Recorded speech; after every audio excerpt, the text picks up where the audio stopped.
అందరికీ నమస్తే. ఆంధ్రప్రభ భక్తి ఛానల్‌కి స్వాగతం.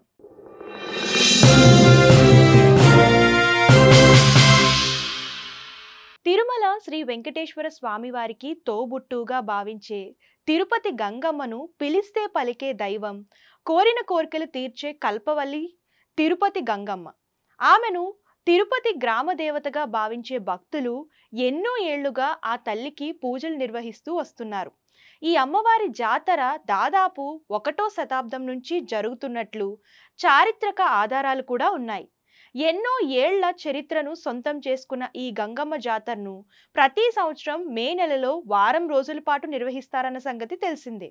జాతరలో భాగంగా స్థానిక ప్రజలు చిత్ర విచిత్ర వేషాలతో గంగమ్మను దర్శించుకుంటారు.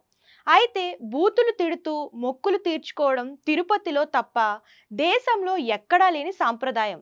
వారం రోజుల పాటు జరిగే ఈ జాతరలో మొదట 3 రోజులు బూతులు తిడుతూ విచిత్ర వేషాలు వేసే భక్తులు జానపద, సాంఘిక, పౌరాణిక వేషాలతో అమ్మవారి మొక్కులను చెల్లించడం ఆనవాయితీగా వస్తుంది.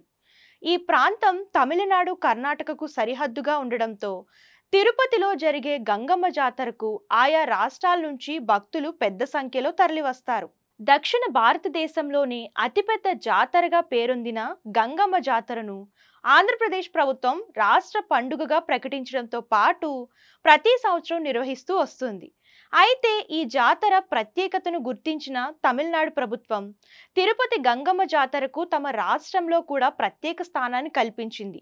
జానపద సాహిత్యంతో కూడిన గంగమ్మ జాతరను తమిళనాడులోని 10వ తరగతి తెలుగు రీడర్ పాఠ్య పుస్తకాలలో పాఠ్యాంశంగా చేర్చింది. Tirupati SV university professor Peta Srinivasulu Reddy రాసిన గంగ జాతర పుస్తకాన్ని పాఠ్యాంశంగా ముద్రించిన తమిళనాడు సర్కార్ అరుదైన గౌరవాన్ని కల్పించింది.